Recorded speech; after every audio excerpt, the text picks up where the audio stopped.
Bienvenidos y bienvenidas a Política al Grano, el podcast en el que hablamos de política sin rodeos, al calor de una buena taza de café. Sírvete el tuyo, que mientras te lo tomas, nosotros te hablamos de un problema político de este país.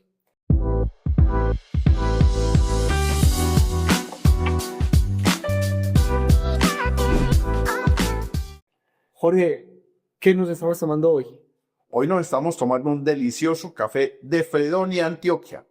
Se llama Café Los Frailes, cultivado y tostado en origen en la finca El Lucero.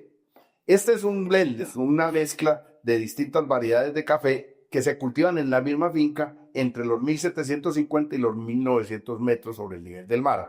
Incluye ahí variedad Castillo, variedad Colombia, Tabi y el delicioso Chiroso que nos ha gustado tanto. Es delicioso, es un café certificado por la Federación de Cafeteros, por el Comité Departamental de Cafeteros y lo recomendamos. Café Los Frailes de Fredonia, Antioquia. Este hecho se consigue fácil en supermercados y es muy... Sí, este es un café que se consigue fácil y es de origen de finca. Muy bien.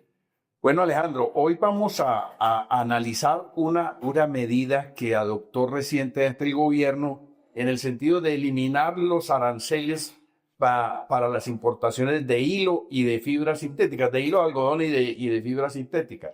Medida que fue bien recibida por algunos confeccionistas porque les rebaja un poquito los costos de producción, pero que ha sido rechazada de plano por productores y trabajadores del algodón y del hilo y de las fibras sintéticas, porque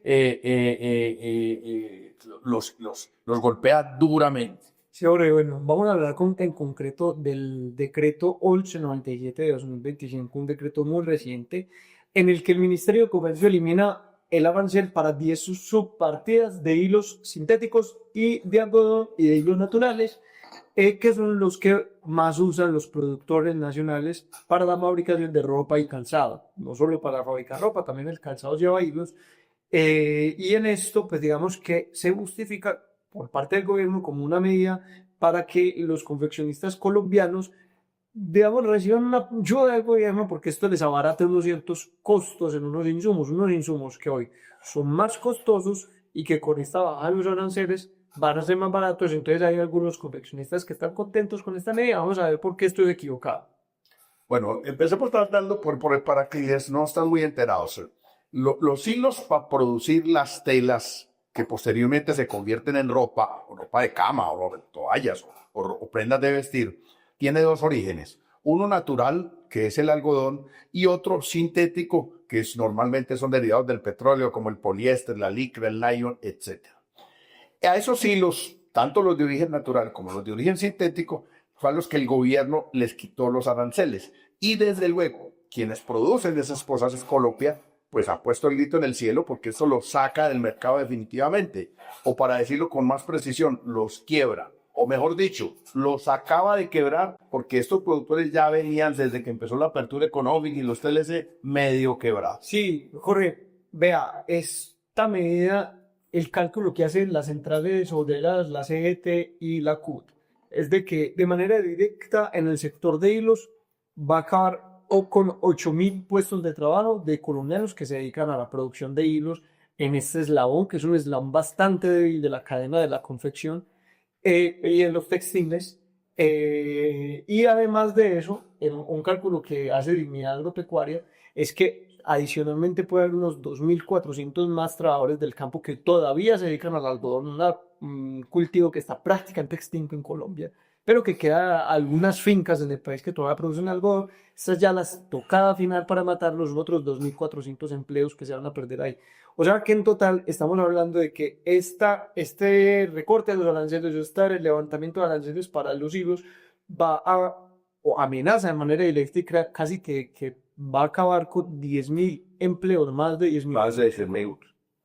Bueno, los amigos del gobierno y los fanáticos pues, del presidente, incluso algunos empresarios han dicho que algunos empresarios que se van a beneficiar con la medida, porque hay que decir que los 5 importadores de los aranceles, de estas partidas arancelarias, los 5 más grandes importadores abarcan el 70% de las importaciones de higos, el 70% entre 5 empresas de las importaciones. Y eso deben estar felices. No están, No, eso no está.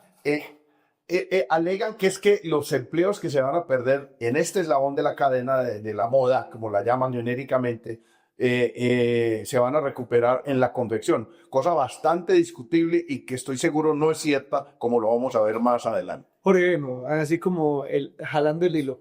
Vamos a jalar el hilo un poquito porque acá, antes de poder entrar a hablar en forma de la política arancelaria, yo creo que toca hablar de un tema anterior y es del mercado o de la economía de ese mercado de la moda de Colombia que mueve más o menos unos 36 billones de pesos al año en todo lo que es vestuario, calzado, marroquinería y pues sector de textil y confecciones. Digamos que lo que es propiamente vestuario, que es lo que es más fácil de medir en Colombia, está moviendo un consumo entre 24 y 25 billones de pesos al año. Calculemos solo el 24 billones de pesos. Y aquí viene un dato que usted nos va a dar de cómo es que se distribuye ese mercado, porque vamos a descubrir cuál es el punto más crítico de esta economía de la moda de Colombia. Bueno, hicimos unos cálculos, Alejandro, con los datos que nos da una firma analista de mercados que se llama Radar, que en su página web lo encuentra uno fácilmente, y los propios siglos del DANE. Encontramos que de producción nacional, lo que se produce nacional, descontamos las materias primas nacionales y descontamos lo que se exporta de lo que se producen para el mercado nacional, para el mercado interno, se producen unos 8 billones de pesos en ropa.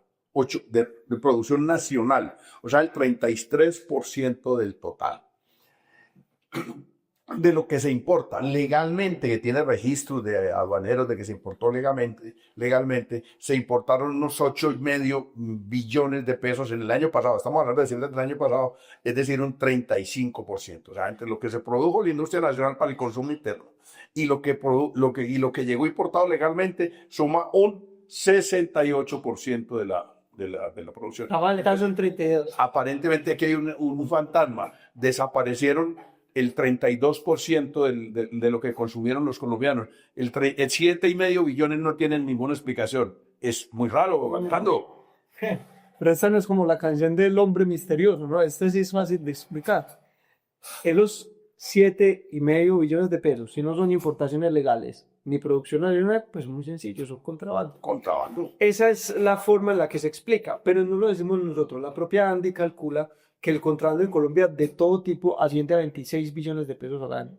¿Vale? Todo lo que se contrabandea en el país. Y que el rubro que, digamos, que recoge más plata del contrabando o lo que más se contrabandea en el país es justamente el sector de textiles.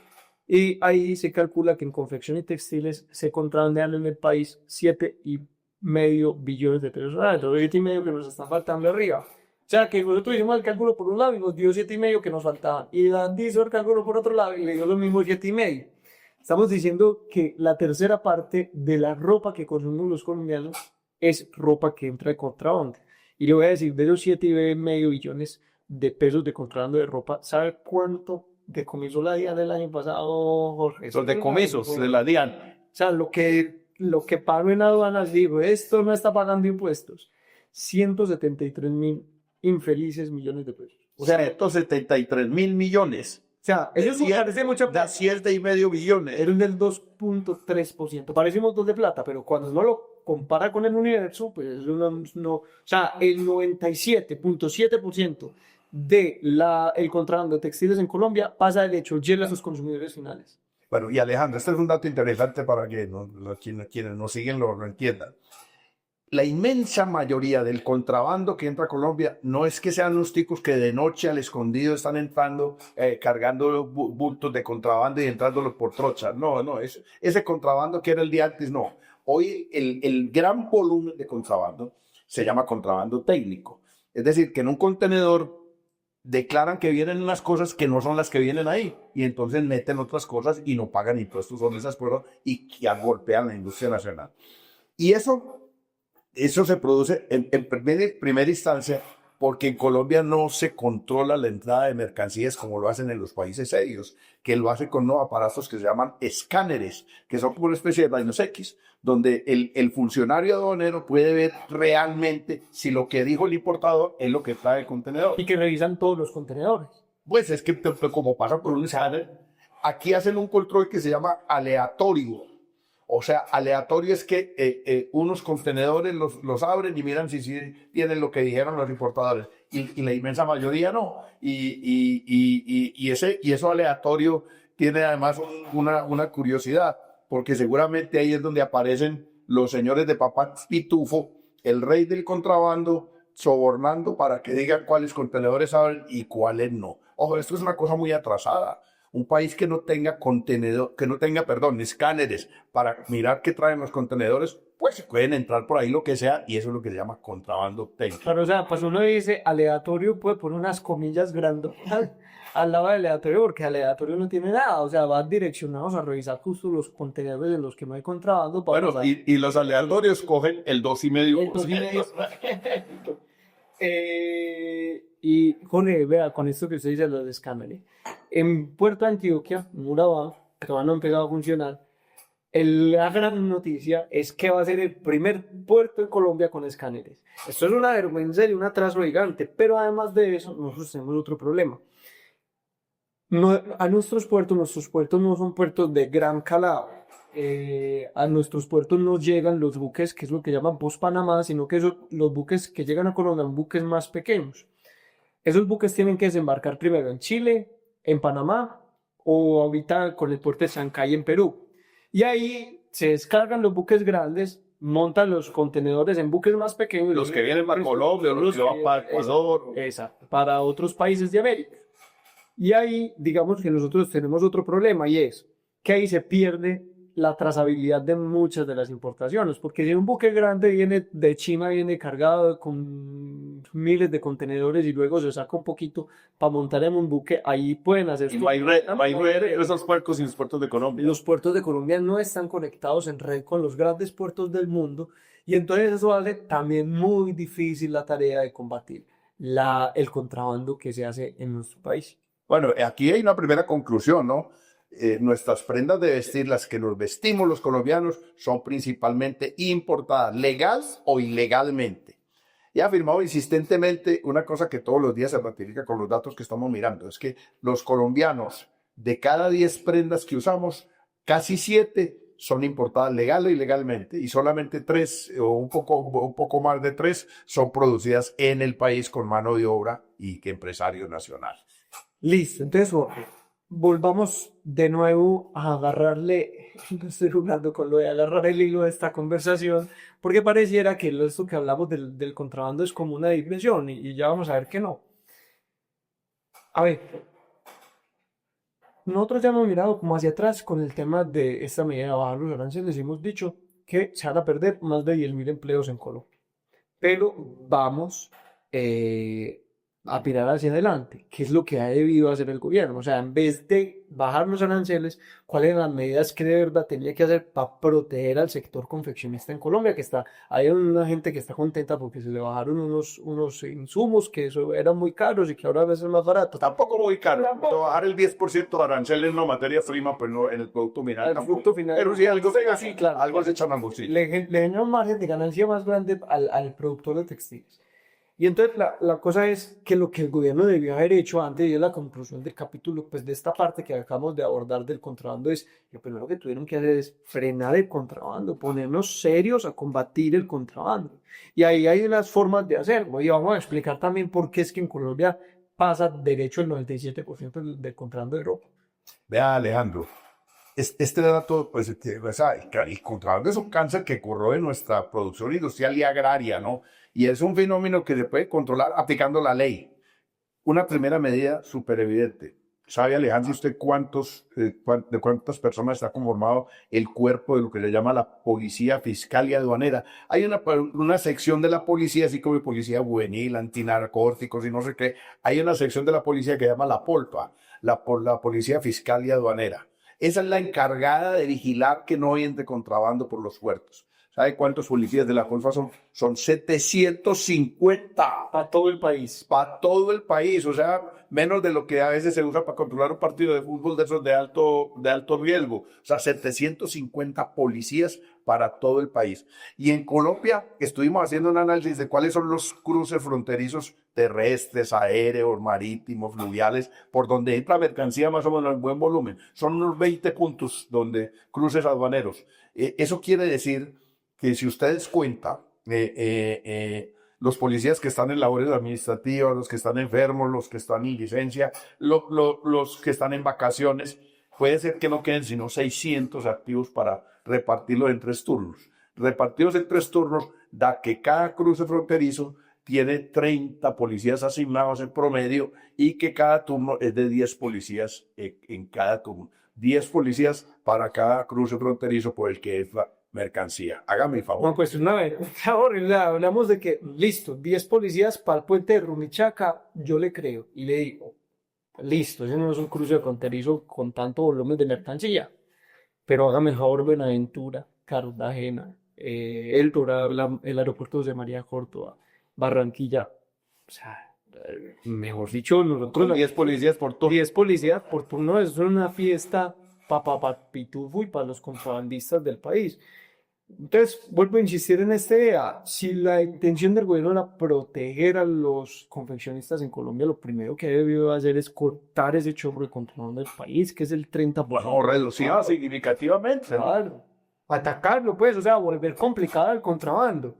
Esa era la primera medida que debía haber abordado el gobierno nacional para proteger a los productores. Bueno, y la segunda, esta es una medida que se puede tomar en el corto plazo. O sea, rápidamente usted puede capacitar y trasladar más policías para la polva. Rápidamente usted puede comprar escáneres, así valga plata para los puertos, porque la plata que usted le va a ahorrar es suficiente para recuperar la inversión en escáneres que los debe hacer la DIAN, o exigirle a los empresarios portuarios que la pongan. Pero en eso el gobierno, ningún gobierno, ni los anteriores ni este, han hecho ningún esfuerzo. Pero lo segundo, tal vez, a mi juicio más importante, es el establecimiento de una política industrial que garantice, ojo, una cosa que en la industria es importantísimo, la cadena de suministros. La cadena de suministros. De eso creo que debemos insistir mucho, porque esto es lo que realmente le sirve al país para el futuro. En un país como el nuestro, donde hay tierra abundante, apta para sembrar algodón, por ejemplo, donde hay mano de obra abundante y barata, porque la mano de obra de Colombia es muy barata a comparación de otros países.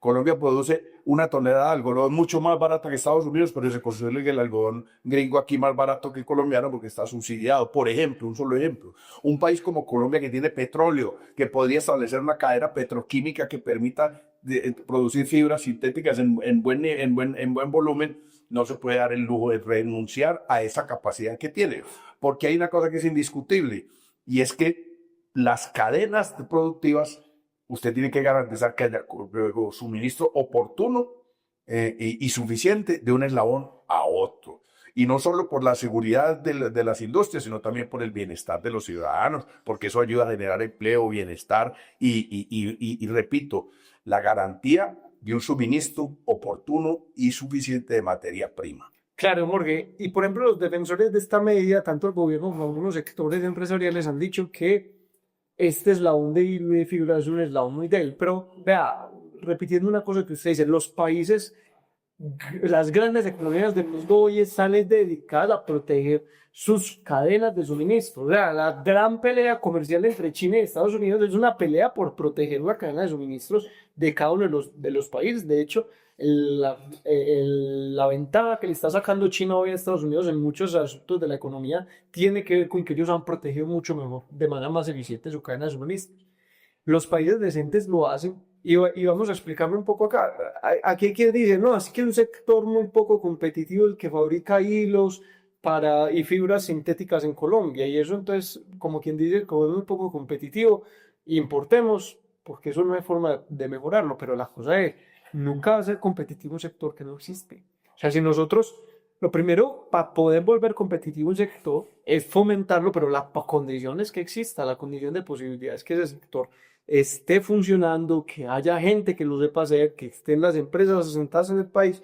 Y en este caso, pues esta medida lo que hace es que no protege el sector, no le genera garantías, no lo incentiva, pero además de eso lo pone a competir con países súper subsidiados que lo que van a hacer es directamente acabar, aniquilar ese sector, y un sector que no existe jamás podrá ser competitivo. Y vamos a ver por qué eso genera graves problemas para la economía. Bueno, aquí vamos a insistir en una cosa, nos perdona que repitamos, pero es que esto hay que insistirlo.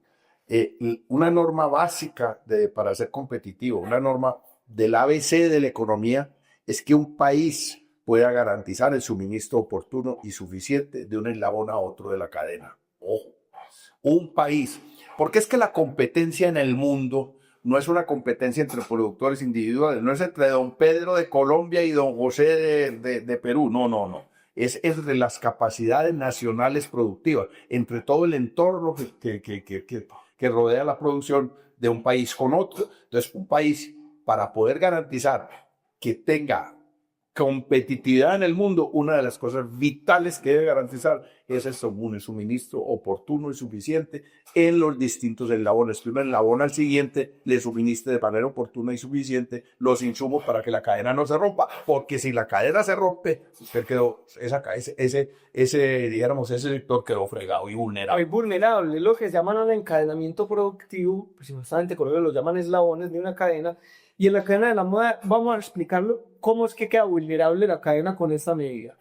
Y es, nosotros tenemos una tradición, un conocimiento acumulado de décadas en producción de textiles, y no es sensato que acabemos sectores de la producción que son importantes, desde la siembra de algodón, pasando por la producción de hilos hasta el producto final, hasta la comercialización de la ropa, o sea, todo el proceso se debería proteger. Nosotros ya matamos el algodón hace un en Colombia, pues, o sea, queda algo de algodón, pero muy poquito.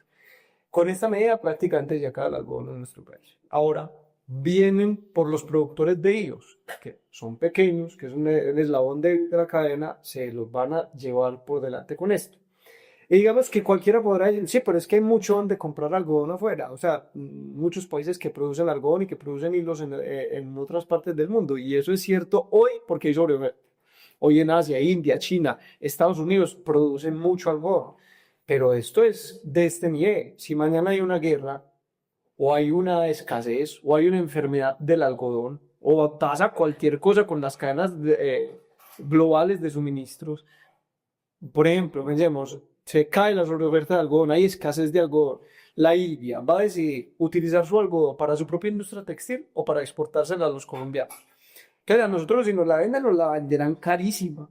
Y entonces nosotros quedamos fregados porque teniendo todas las posibilidades de producir algodón e hilos en Colombia, estamos dependiendo de que otros países nos quieran vender esos productos. Y hoy nos los venden, vuelvo y digo, porque hay sobreoferta, pero cuando no la haya, así es, pero además la lógica esa de que hay que comprar donde sea más barato para volvernos competitivos es una lógica que es cuchillo para el pescuezo de los propios convencionistas, porque con esa misma lógica los comerciantes van a decir, no, déjenos importar libremente los confecciones también, sin arancel, porque es que los de aquí son muy caros, hay un arancel muy caro, y entonces déjenos importarlo porque nos volvemos competitivos nosotros comerciantes, o incluso sectores de los consumidores van a decir, las confecciones están pagando un arancel muy caro, para proteger ese sector, quiten el arancel para que nosotros podamos comprar ropa más barata. Ojo, esto es una lógica que termina yendo hacia fregar también al eslabón que se supone de la cadena que hoy está protegiendo con la medida de desproteger los primeros eslabones de la cadena. así es, Jorge. Entonces, digamos que se nos está acabando el tiempo, vamos al grano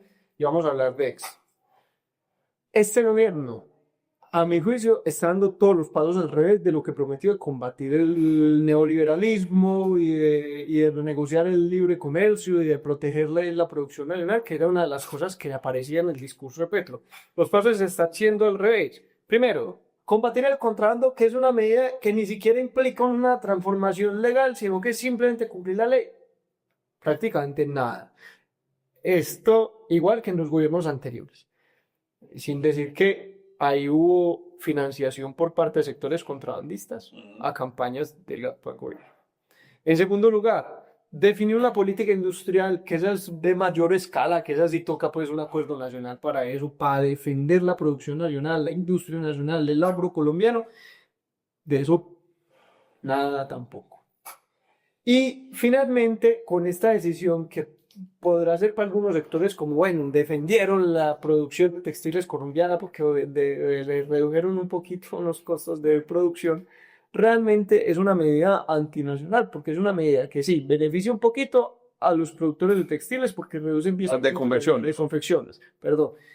Pero, pero, a la larga lo que hace es acabar con el empleo de 10.000 colombianos y acabar con dos eslabones de esa cadena, el eslabón del algodón y el eslabón de los hilos. Bueno, algunos amigos confeccionistas que han dicho que muy bueno, porque entonces les va a rebajar un poquito los costos de producción.